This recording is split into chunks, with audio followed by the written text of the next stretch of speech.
Welcome to Fuzin Grace, the art of grace. This is a reflection session called The Day Grace Changed How I Saw Myself, not a journey of becoming, but the moment I realized I was already loved.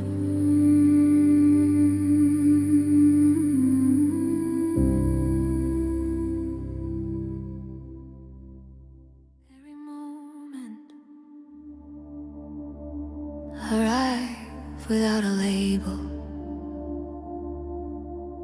Life presents the moment, but the name you give it becomes the experience. Most people believe they are reacting to life, but something deeper is happening. They are reacting to the name they gave the moment. If the moment is named loss, the body tightens. If the moment is named failure, the heart sinks. But if the moment is named growth, something opens. The moment did not change, the name did.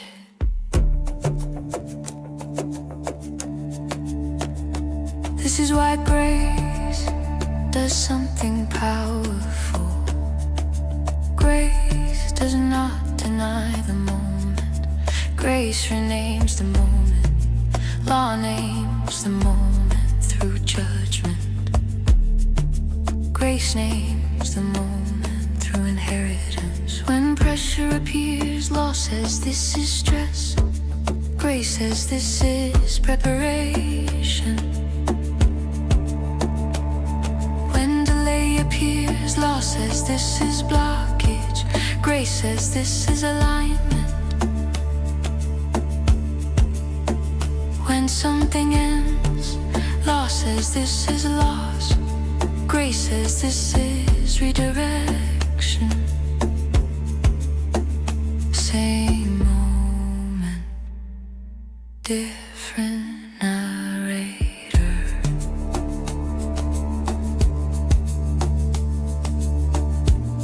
You already discovered this truth. Language is posture. What we name is how we relate. If you call something a problem, you prepare to fight it. If you call something guidance, you prepare to learn from it. The name determines the posture. Sons do not pretend moments are easy. They simply refuse to name moments through defeat. Because inheritance does not interpret life through fear. Inheritance interprets life through abundance. So the sun says this is movement. This is unfolding. This is grace at work. Grace does not remove the path. Grace guides the path, and every moment becomes part of navigation. Because grace is not instructions, grace is presence. Grace walks with you. Grace names the moment. Grace shows the way. Grace is the navigator. I rename the moment through love. I rename the moment through grace. What once looked like a closed door now becomes a brand new space.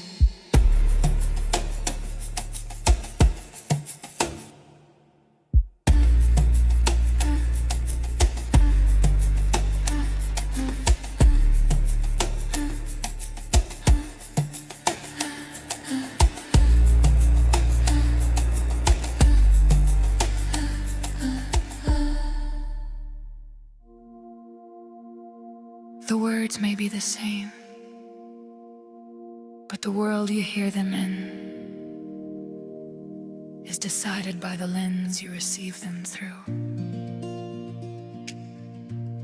If a word arrives and the heart calls it attack, the body prepares for defense, walls rise, voices sharpen, distance grows. Not because the word attacked, but because the lens translated it that way. But when the same word arrives through the lens of love, something else happens. The heart stays open, understanding grows, and conversation continues. The context you assign becomes the response you release. Attack received, defense speaks. Love received, love continues. Two people can hear the same sentence and walk away with different worlds. One hears rejection, another hears care. One hears judgment, another hears guidance. The difference was never the sentence, the difference was the lens. This is why grace changes everything, because grace changes the way the heart receives. Before grace, many heard God through the lens of law. Every word sounded like accusation. Every instruction felt like pressure. Every silence felt like distance. But grace changed the context. Now the same voice is heard differently, not as attack, but as love, not as condemnation, but as invitation. Love heard, love continues. Love heard, love continues. Sometimes the world does not need new words. Sometimes the world only needs a new lens. Because when the heart learns to receive love, even correction feels like care. Even silence feels like presence. And even difficult conversations can continue in peace. Attack her, defense rises, but love heard,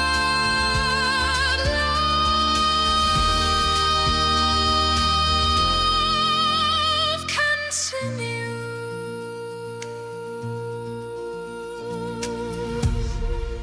Before you name anything,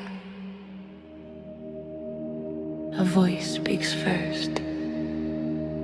Not out loud, inside. Because the voice you believe becomes the voice you repeat. Every moment of life passes through an inner conversation. Something happens, and immediately a voice explains it. You miss an opportunity, you lose something. Someone misunderstands you, and the voice begins. The question is not, did a voice speak?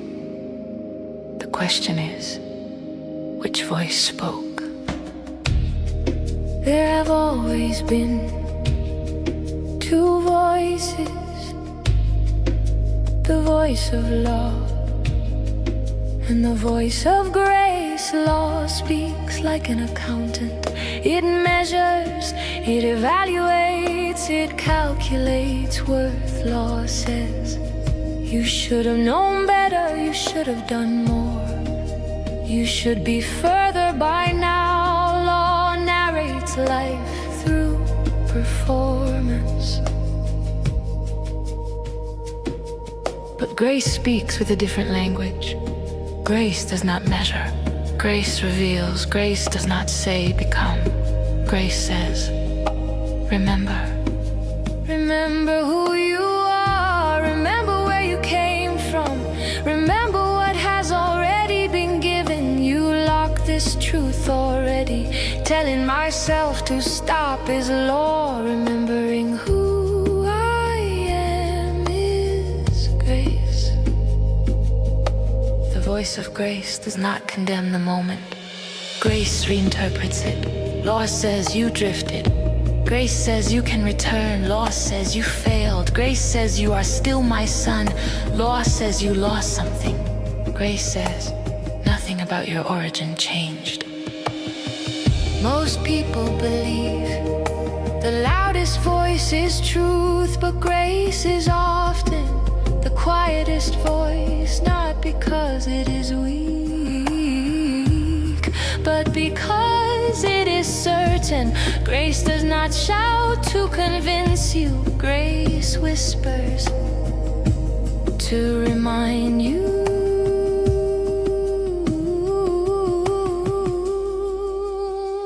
You already discovered something powerful. Unity follows agreement. You become one with the voice you believe.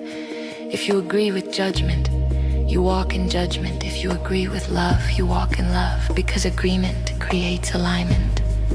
So the shift is not controlling events. The shift is recognizing the voice. When the inner voice says, you are not enough, grace answers, you are already loved. When the voice says, you missed your chance, grace answers, nothing in inheritance expires.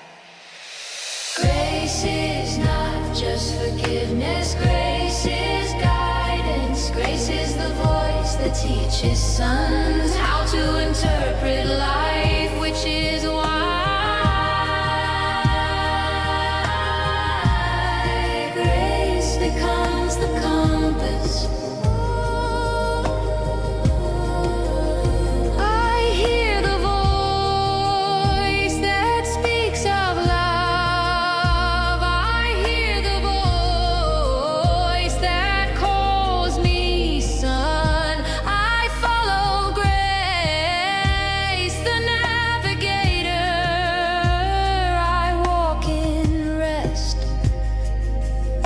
The work is done.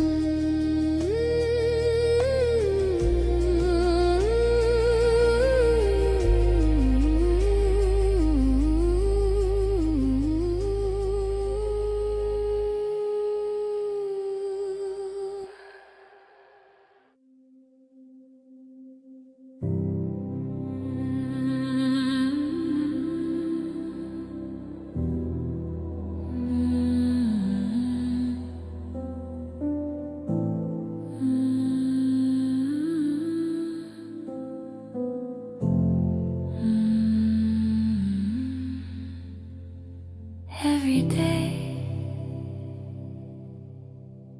voices speak. Some come from people, some come from memories, some come from the quiet space inside your own mind. And without noticing, the heart begins to agree with one of them. Agreement is powerful, more powerful than effort, more powerful than pressure, because agreement shapes identity. You slowly become the voice you believe. If the voice says you are not enough, and the heart agrees, life begins to shrink around that sentence. If the voice says you must prove your worth, and the heart agrees, life becomes a constant performance.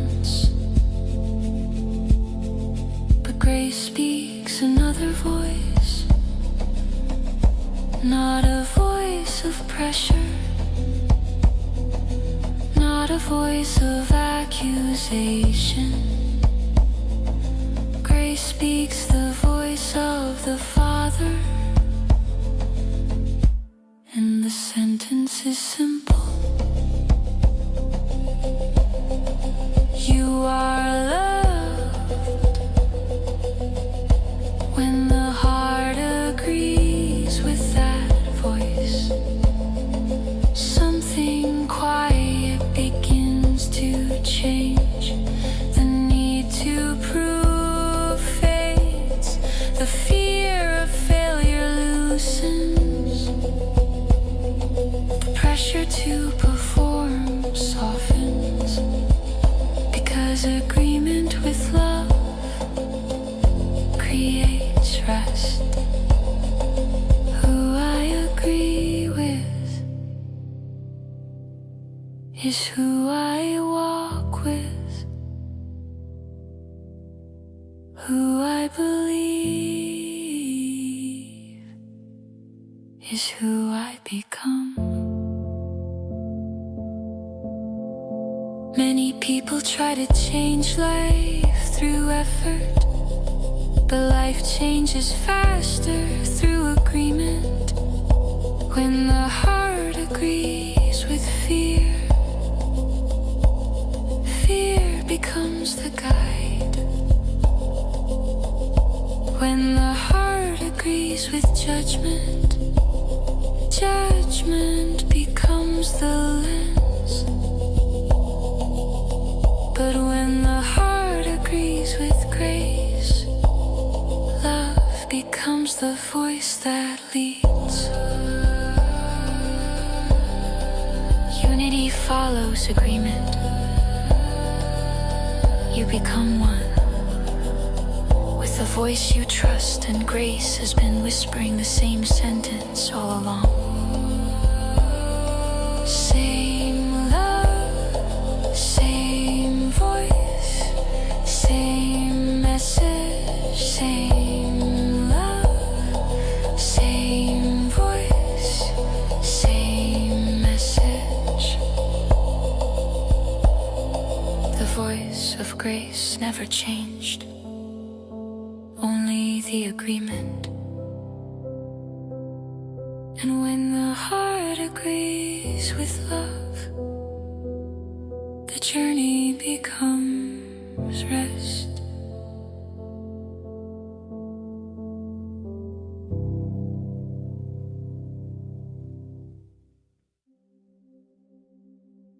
For most of life,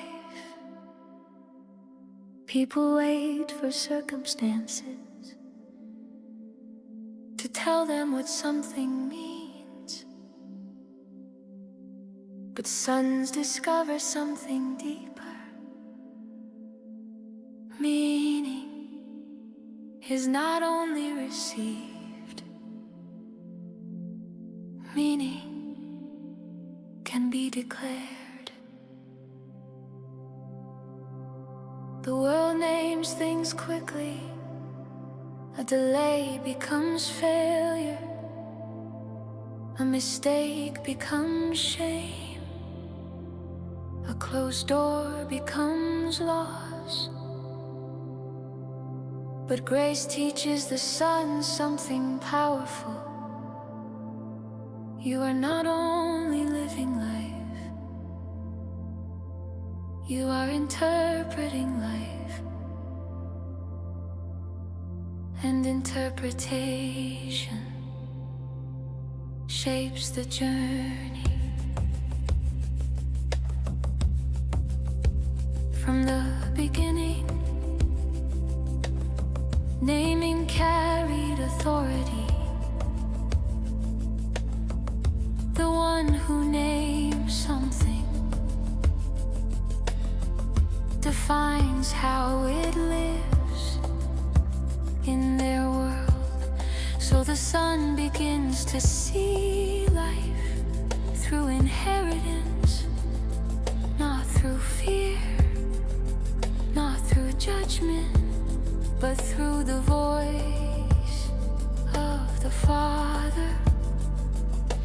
Law looks at the moment defeat. Grace looks at the same moment and says, this is movement. Law says, this is the end. Grace says, this is unfolding. Law says, you lost something. Grace says, you are still loved. You have walked through this whole journey. You saw the narrator, you heard the voice, you discovered agreement, you learned to rename the moment, you followed the compass of grace, you began speaking from inheritance, and now something shifts. The sun stops asking what the moment means. The sun begins declaring meaning. So when fear tries to name the moment, the sun answers, I name it life. When loss tries to name the moment, the sun answers, I name it restoration. When pressure tries to name the moment, the sun answers, I name it growth. Because inheritance does not interpret life through defeat.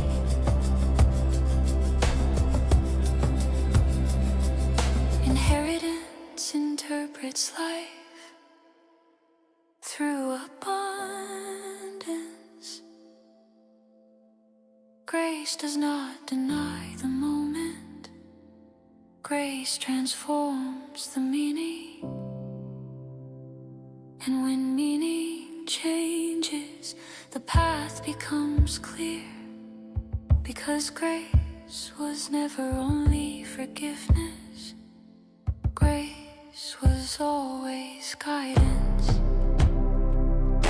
Grace is the compass. The voice. Grace is the navigator. I name it life. I name it grace. I name it life. In every place I walk in peace. I walk in flow. Grace leads the way. I name it life. I name it grace. I name it love. In every place I walk in peace. I walk in flow. Grace leads the way. Wherever I go.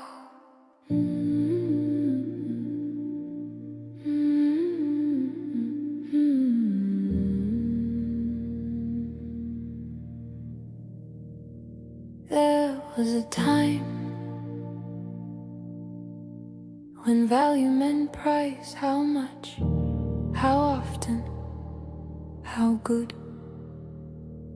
But that was never the beginning of the word. Before value meant money, it meant strength. Before it meant worth, it meant to be strong.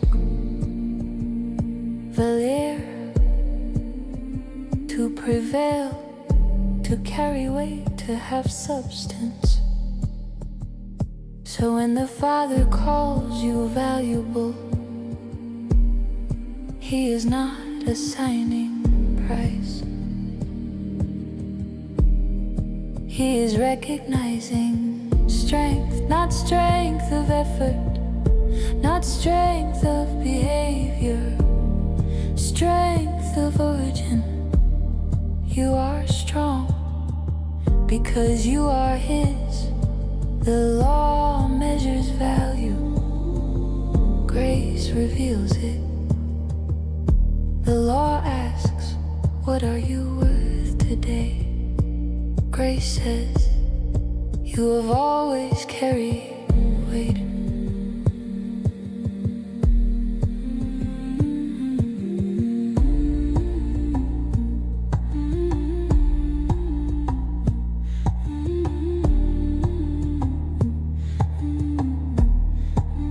Value is not earned, it is recognized. You do not grow into worth, you awaken to it. Because strength was placed inside you before performance ever had a voice. And the spirit of grace does not increase your value. He reminds you where it came from. You are not becoming worthy, you are remembering. You are not building value, you are living from it. And the more you rest, the stronger you feel. Because opposition produces effort, but agreement produces rest, and rest reveals strength. You are never fragile in the Father's eyes. You are always valuable, strong, weighty, held in grace. Never discounts what love created.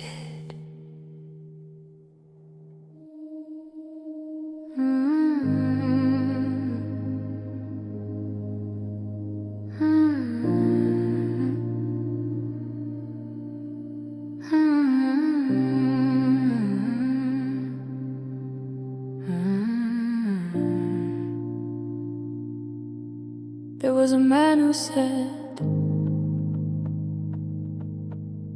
I just want to be free. And he meant no rules, no limits, no restraint. But grace whispered gently, that's not what free means. The word free is ancient, older than prisons, older than contracts, older than performance. It once meant beloved, before it meant not enslaved. It meant dear, cherished, belonging. To be free was to be part of the house, not owned as property, but loved as family. Slaves were possessed, the free were protected. Freedom wasn't independence, it was identity inside love. And somewhere along the way we changed the definition. We thought freedom meant distance. Distance from rules, distance from restraint, distance from accountability. But grace says true freedom is not distance, it is security.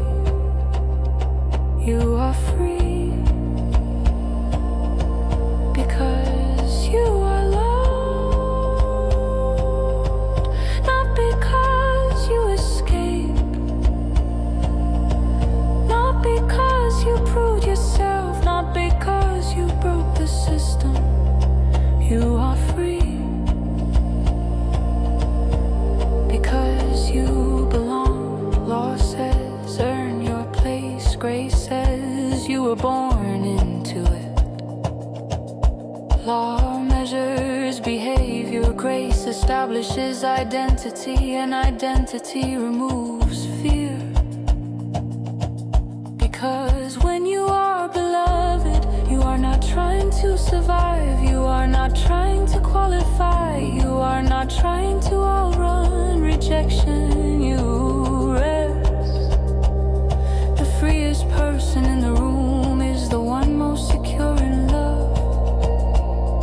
And here is the rest. You are not free because you broke chains.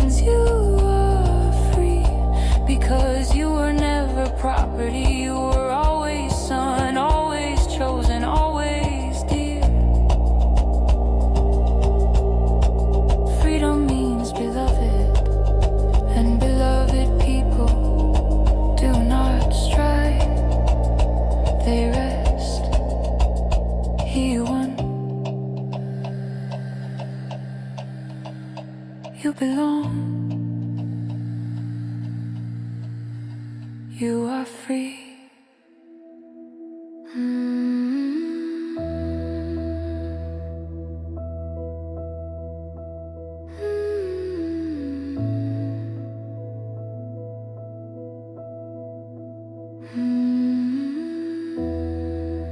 Grace did not change who you are. Grace revealed who you always were.